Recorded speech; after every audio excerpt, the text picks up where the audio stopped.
We have another Dhamma sharing by Professor Wong.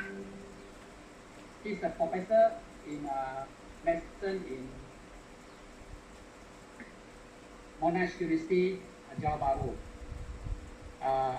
Can we pass the session to Professor Wong now? Professor? Okay, thank you. Namo Buddhaya, everyone. Namo Buddhaya. Can you all hear me? Yes. Yes, wonderful. All right, Brother Dr. Wu has invited me to share with regards to the Dhamma on this present crisis that the country and in fact the whole world is facing right now. Well, let me begin by saying that the present crisis that we are seeing is not a unique crisis. The Lord Buddha taught us the realities of life, and the Lord Buddha in his second discourse, the Anatta Sutta, taught us about impermanence or instability, stress, and not self. And if you look at the present crisis that the whole world is facing, we are literally staring directly at these three universal characteristics. Because everything in life is conditioned, everything in life is similarly unstable as conditions change. Things occur cyclically in nature. A pandemic like what we are seeing now is actually nothing new. Throughout history, we had many times huge pandemics. Coming straight to mind was the so-called Black Death that appeared in the 1300s. And in the Black Death, which was actually bubonic plague, 100 million people died. That's a huge number. That's twice the population of Italy. Everyone would have died. That's the number you're looking at. And then closer to the present era, the Spanish flu, 1918. Now I must make it clear the Spanish flu had nothing to do with Spain.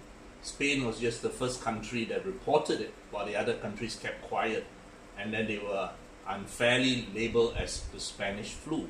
It's nothing to do with Spain actually. So it's very unfair now to label the Chinese COVID virus because it's just a virus.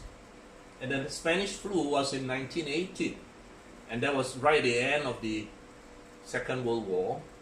So conditions were pretty bad at that time. And the Spanish flu is also a coronavirus. It was a bird flu.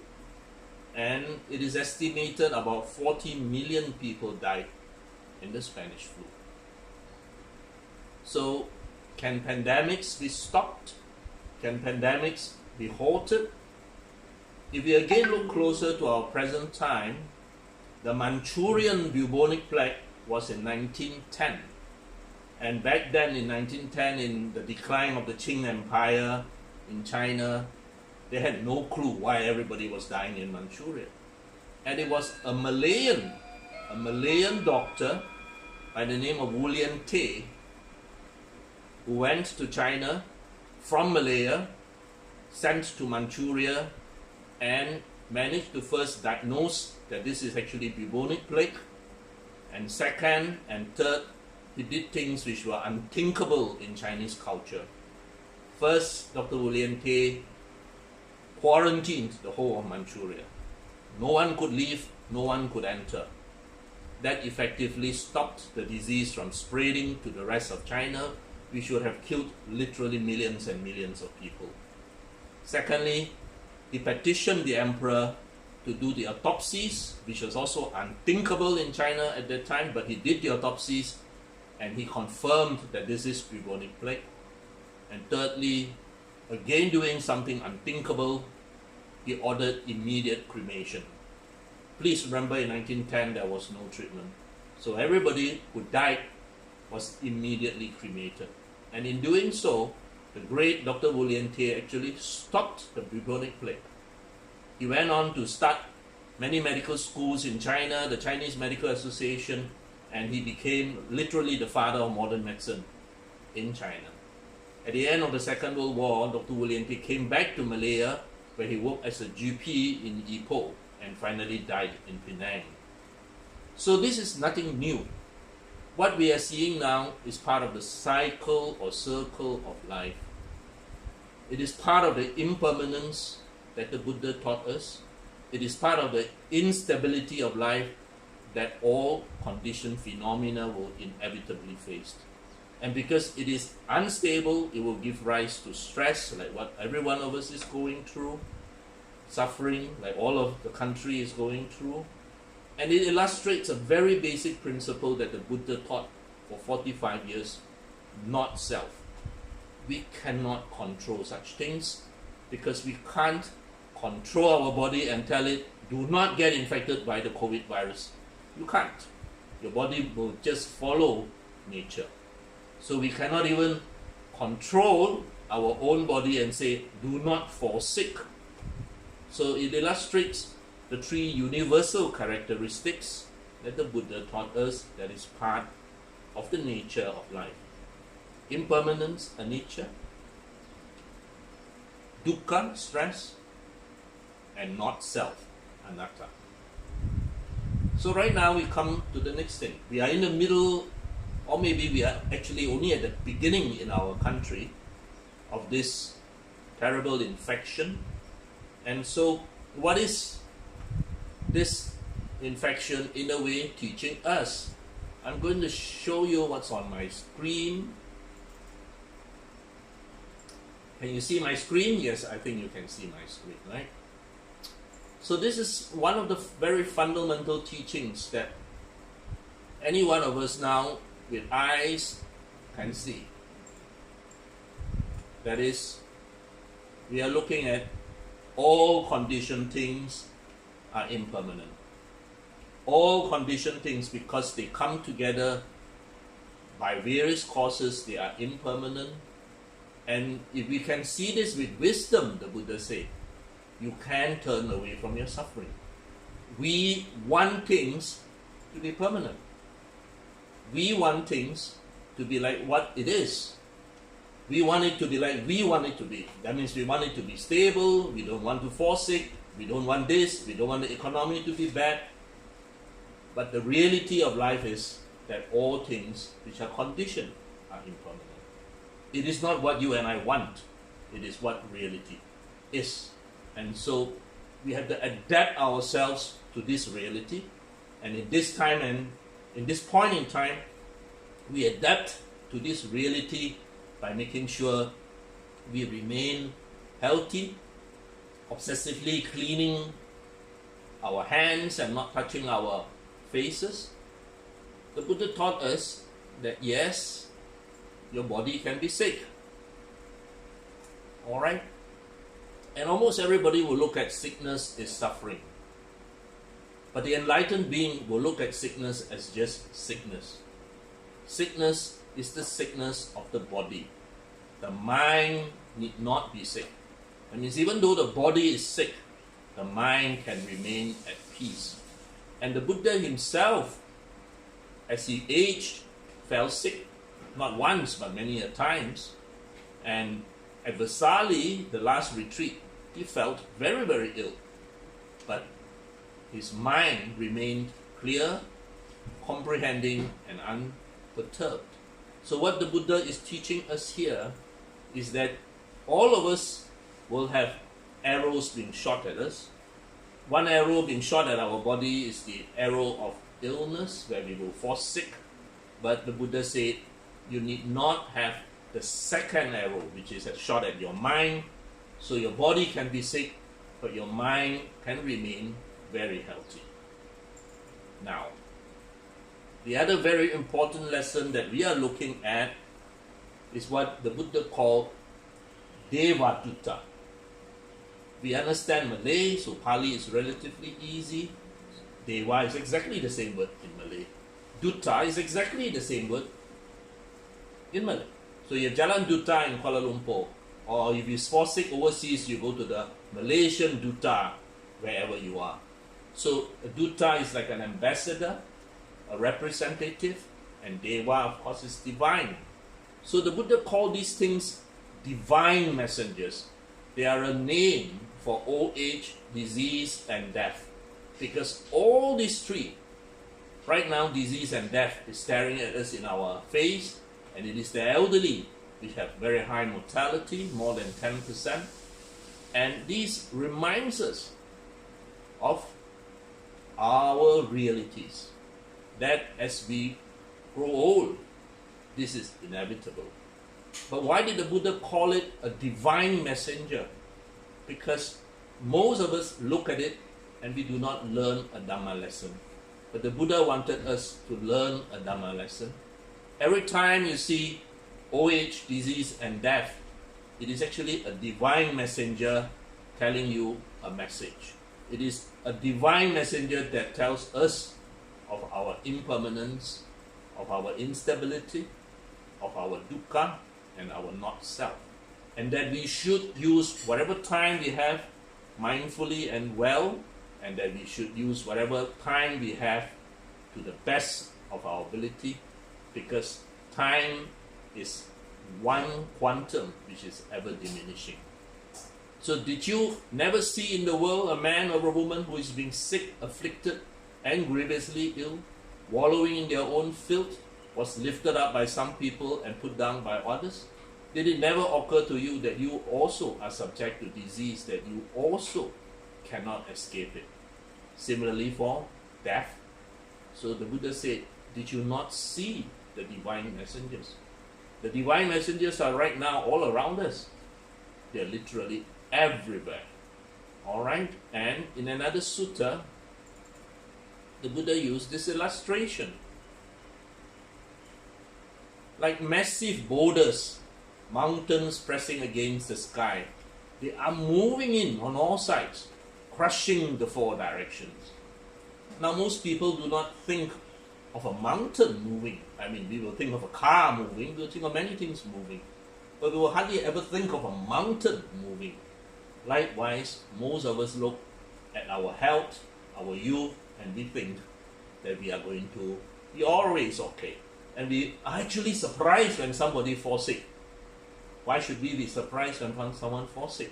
Sickness is natural. Sickness is part of life. As long as you are born, you will fall sick. So the Buddha said it is like a mountain that is moving. Even a mountain will move. So aging and death come rolling over living beings, noble warriors, Brahmins, merchants, workers, outcasts, scavengers. None of us is safe. None of us. They spare nothing, they trample everything. Here, all your armory, your elephant troops can hold no ground, nor can your army, nor can whatever you have, nor can your wealth. So a wise person, the Buddha said, seeing his own good, steadfast, secure, and confident in the Buddha, Dhamma, and Sangha, which is what Dr. Wu and the Saramban Sudama people are trying so hard now. In this time of crisis, we want everyone to remain steadfast, secure, and confident in the Buddha, Dhamma, and Sangha. Every day I send texts to my Buddhist students. Every day I remind them, how are you? Are you well? Be strong in the Dhamma. Take care of each other. Because one who practices the Dhamma in thought, word, and deed receives praise here on earth, and after death rejoices in heaven. Remember, it's practicing the Dhamma in thought, word, and deed. It is very common that people do not translate thoughts into action. This is what I just taught my medical student before the clampdown and everything has to close. I taught them, and I think this is something which is so useful now. This is something so useful now, as all of us now are in a difficult situation. Metta is not simply chanting or saying, but metta is action. All those doctors, nurses, sweepers in the hospital, attendants in the hospital, all those people in the army, the police at the roadside who is trying their best to stop this epidemic, it is metta in action. All the metta that you do, I love you, I take care of you, it's just words. It has to be translated to action for it to have an effect. And I have the utmost respect for Datuk Gan, all my colleagues struggling in HSA every day, all my colleagues struggling in all the various hospitals here. I have the greatest respect because they are at the front line. Whatever faith, whatever creed, whatever belief they have is immaterial. Death recognizes no religion. It is metta in action. And ultimately what is important for all of us is not what we call ourselves, it is our karma. And our karma is what you have thought of and translated into action. Cetana, the Buddha said, is karma. What you have thought of, what you want to do, and actually translated into action. That is karma. And if it is a good, wholesome thing, that is metta. It is started with a thought and translated to an action. And the Buddha challenges us to develop unconditioned metta for all. He puts it in the analogy, in the Metta Sutta that you all chanted just now, the love of a mother for her only child. Now, no mother will just keep on saying, I love you, I love you, I love you from morning to night to her child. That would be redundant, in fact. But the love of a mother is expressed in every bit of her action, from dawn to dusk, and even when the child is asleep. That is metta.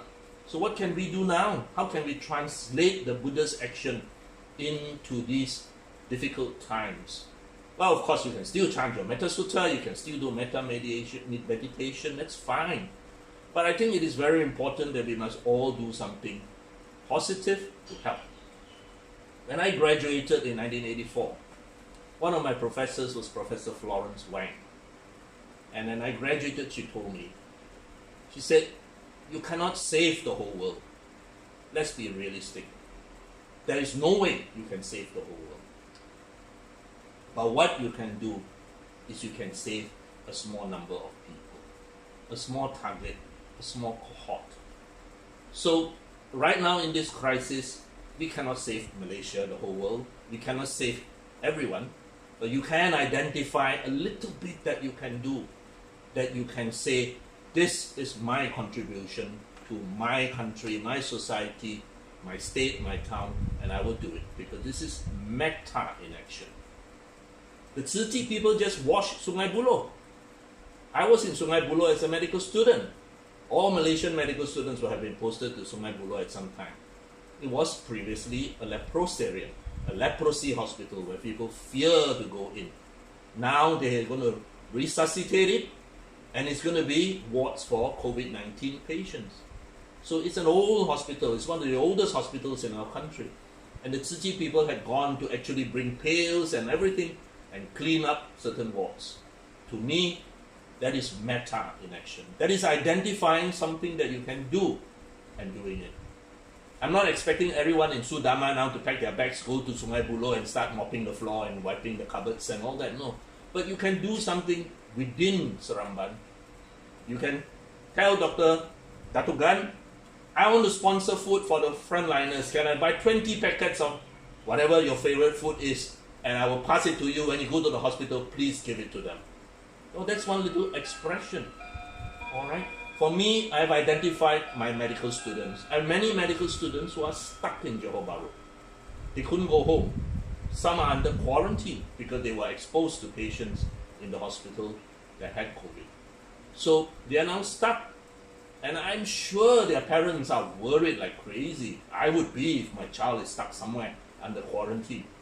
All right. So what I've done is I've said, okay, all you people in here who are quarantined, stuck, etc., etc., if ever you need anything, please let me know. I wave my stethoscope, I wave my doctor's card, I can still drive around.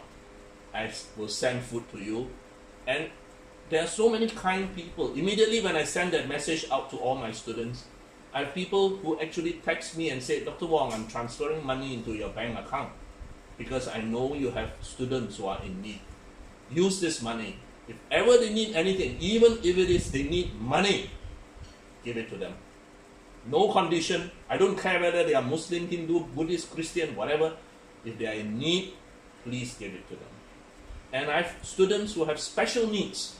I have a student with very peculiar diet because she got all kinds of allergy. And we worry about her all the time. Can she get food? And so I even have colleagues who say, I volunteer my house. If she needs, let her come and stay with me. My family will take care of her. So this is what we mean. Every one of us can identify a little niche somewhere where we can say, I will do my part. At least I'm translating my metta into action.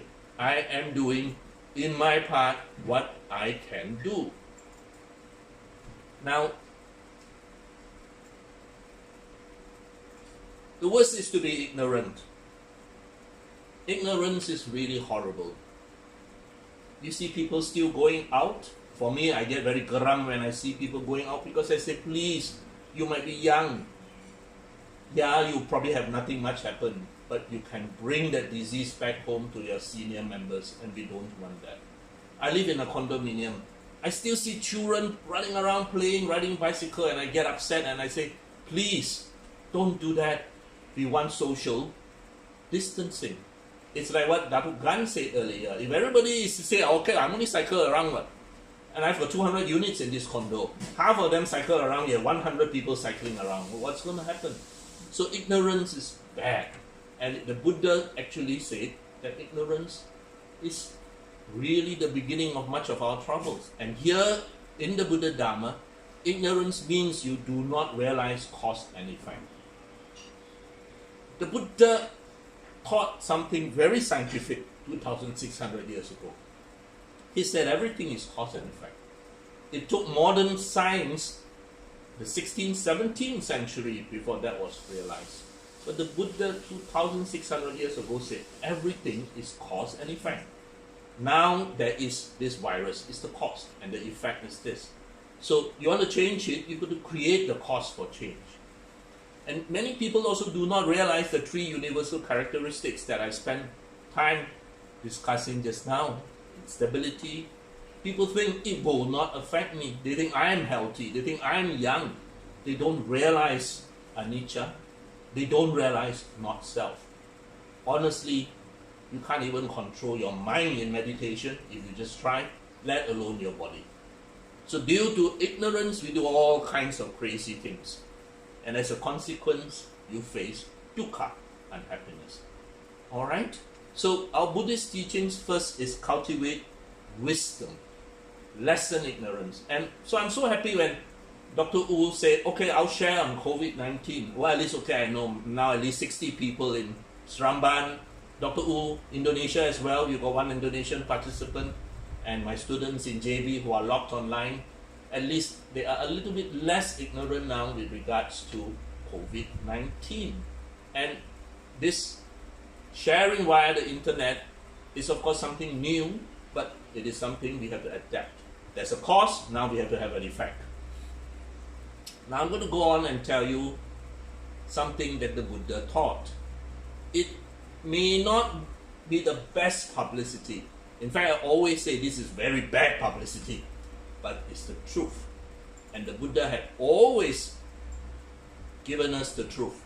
He didn't say things to patronize us or to make us feel happy. He said things which are the truth. And he told us, look at the truth, adapt it. The Buddha said, long life is welcome, agreeable, pleasant, and hard to obtain in the world.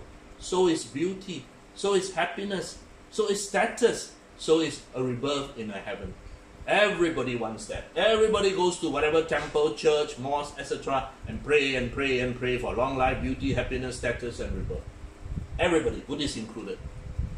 You just take a look around. Don't you see people die, whether they are young or old? The person who died yesterday in Kuching is only 40 years old. That's relatively young. Beauty. Everybody wants to be beautiful. That's why my aesthetic colleagues and plastic colleagues have lots of business. Happiness, status, heaven. Everybody wants that. Everybody is praying for that. Now, if there is any reality that my prayer, my whatever I make is effective, no one will die of HIV or TB or COVID-19 because the prayers will have solved everything. No one will be ugly. Everybody will be as happy as can be. Everybody will be very high status and everybody will go to heaven. But if you just look around, the Buddha said, open your eyes, what do you see? This is obviously not true. So I tell you, the Buddha said, I tell you, these 5 things are not to be obtained by reason of prayers or wishes. Now I have to be very careful every time I share this particular sutta, because a beginner might get shocked, horrified, never come back again. But this is reality. And the Buddha is here to teach us reality. And the Buddha said, if these were to be obtained by reason of prayers or wishes, who here would like them? Everybody will live to 100 years old, be beautiful like Miss Universe, etc. But the reality is that it is not.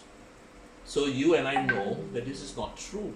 And the Buddha went on to say, it is not fitting for the disciple of the Noble One, which is you and me, who desires long life, to pray for it or to delight in doing so. You can pray all you want.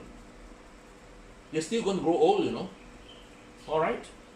Instead, the disciple of the Noble Ones who desire long life, and then it goes on to beauty, happiness, status, rebirth, should follow the path of practice leading to long life.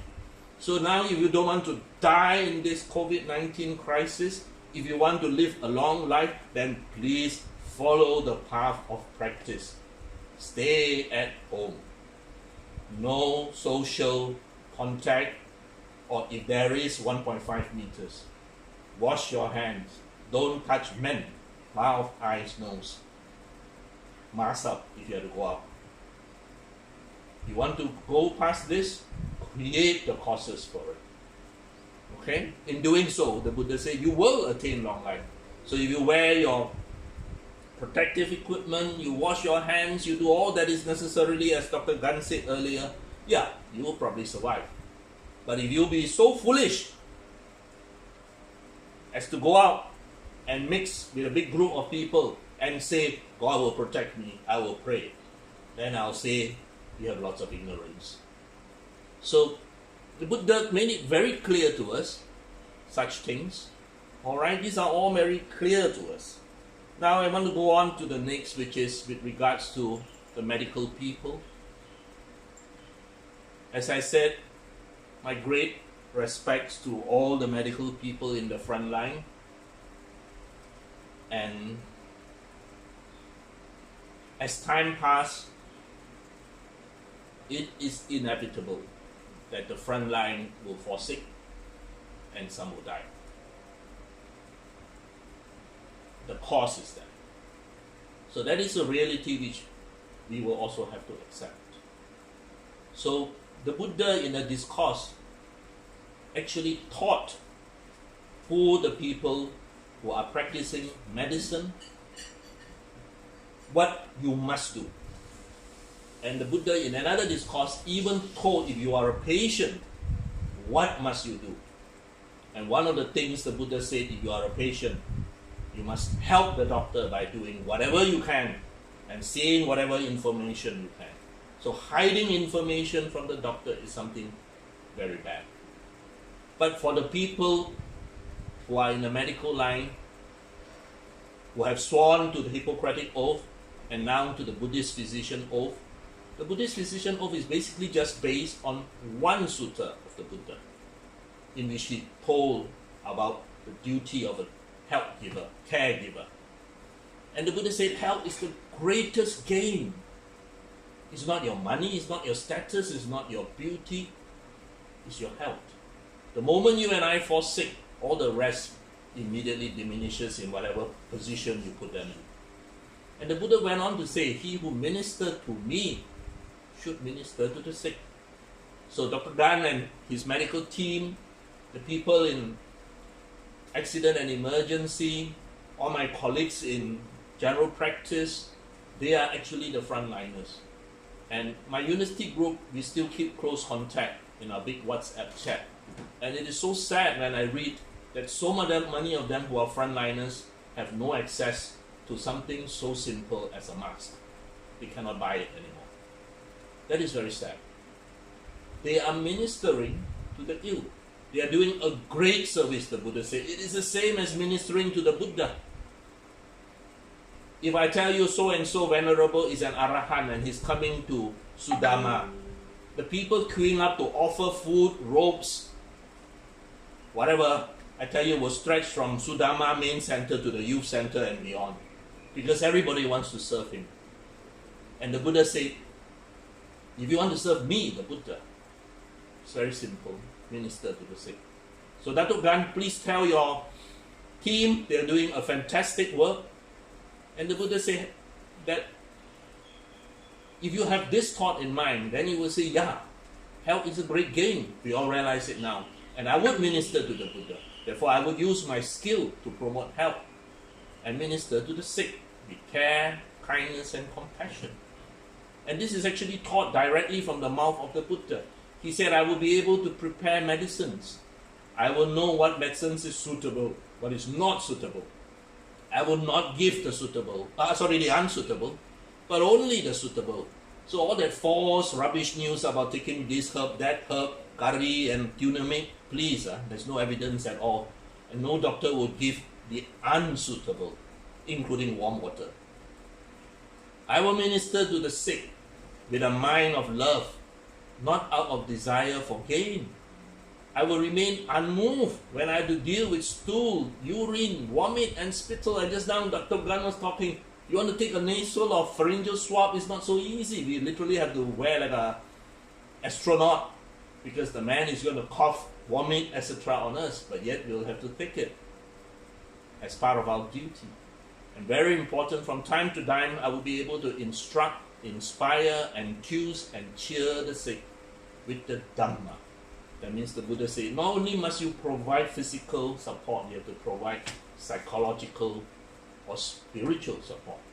And even if I cannot heal a patient with a proper diet, proper medicine, and proper nursing, I will still minister to him out of compassion. So that is the Buddhist oath that we take. And at this point in time,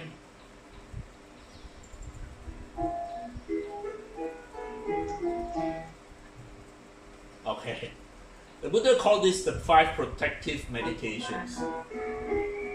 These are recollections the Buddha wanted us to do every day, because he said if you do this every day, you will be a much better person.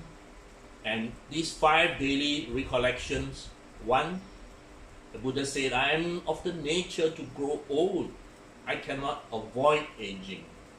As I said earlier, time is our greatest asset, because it is an asset which is ever diminishing. 1 hour from now, that asset has become lesser. And so I have to use that time very, very well.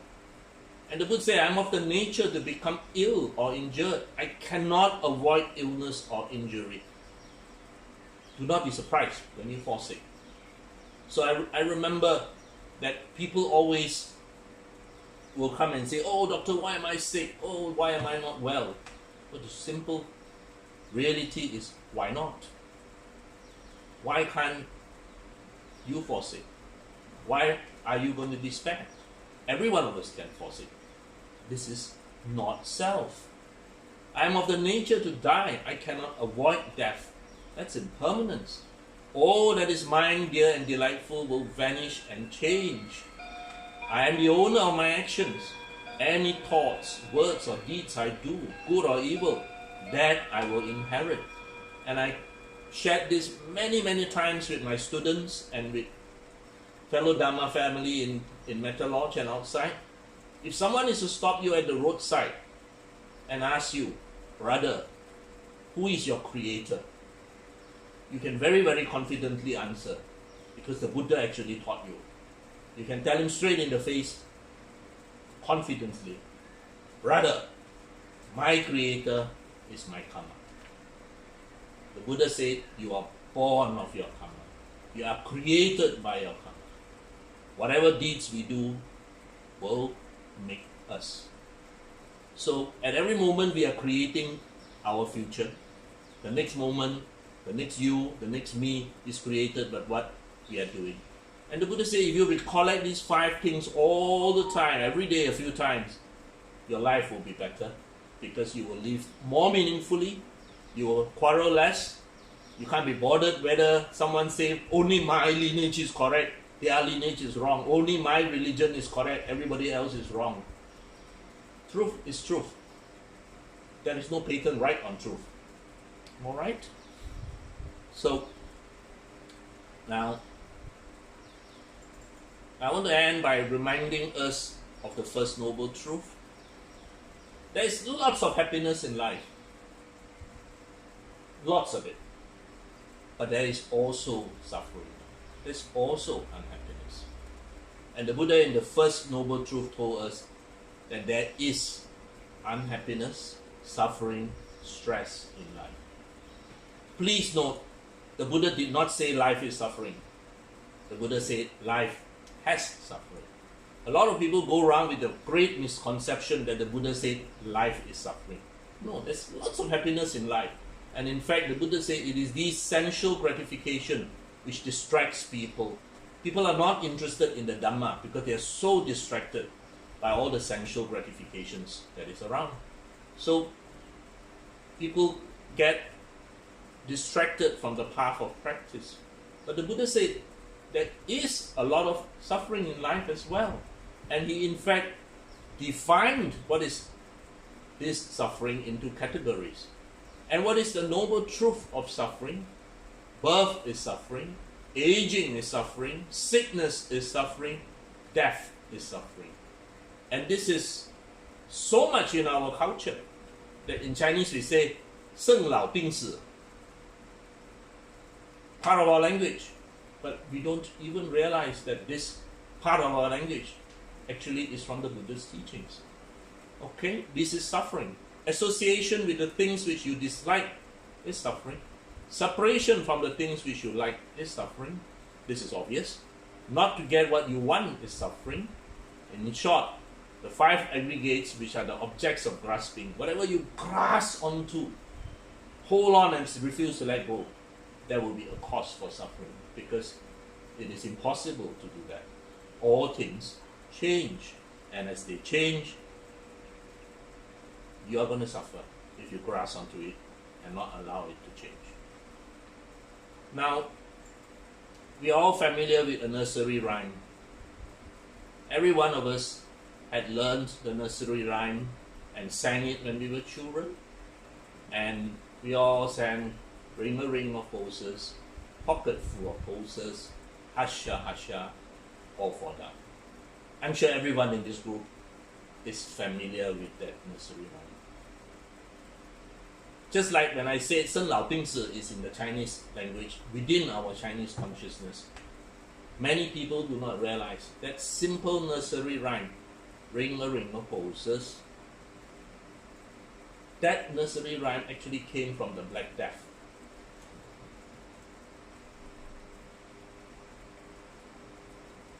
When the doctors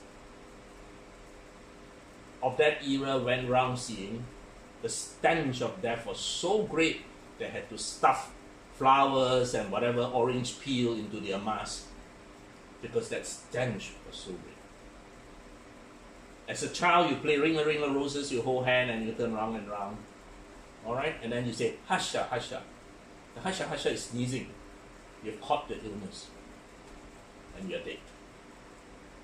So, as I said at the very, very start, what we are seeing is not new. It is part of the cycle of life. It will go away, it will come back in another form, another illness sometime later. The Buddha taught us that this is impermanence, this is the basic instability of life, and this gives rise to stress, unhappiness, and it is because it is not self. We can't control it. We are all conditioned beings. But while the body may fall sick, the mind need not be sick. The mind can still be at peace. And look at it as divine messengers telling us so that we will use our time very well, because even mountains are moving. Countries are changing. The world from now on will not be the same. Social interaction, the way life is lived, is going to be completely different. And the protective meditation is not some secret mantra. the protective meditation is the 5 recollections. And as long as you keep on recollecting them, you live your life well. And the Buddha told us, if you want things to change, you've got to create the cause for that change. So please abide with all the advice the government and the medical community is giving us, so that we create the cause for that change. We flatten the curve in Malaysia. Now, finally, I remind ourselves, identify one little niche where you can put your metta into action. For Dr. Wu, it's simple, continue with Sudama work. That's his niche. For someone else like Dato Gan, you're doing fantastic work at work. Fantastic work at work. Continue with that. For the rest of us, just identify one little niche, and then we put our metta, not as just words, but into action. And that, the Buddha said, is karma. Sadhu. Thank you.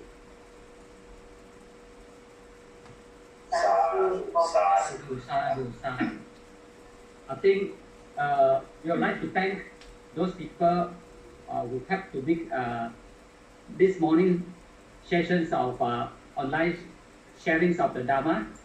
First of all, we would like to thank Sister Sharon. Secondly, we would like to thank Brother Puin. Thirdly, we would like to thank Sister Lim Sin. Fourthly, we would like to thank Professor, and also not forgetting myself and Dr. Gan. I think all of us are involved in this project on online sharing of Dhamma. This is also part of the project by Sudama to decrease, or what we call it as metta in action. Metta in action to decrease all of us with mental stress. The second project we are going to do is also counseling. We realize that this 2 weeks period will affect a lot of people very badly financially, very badly mental stress, and so physical stress of staying alone at home. We have invited Sayagi Chala to be our counselor. Later I'll text her number, and she already agreed those people who with any physical stress, mental or financial stress can text her personally. But you mentioned that you must be from Sriman Sudama University, so she knows who you are.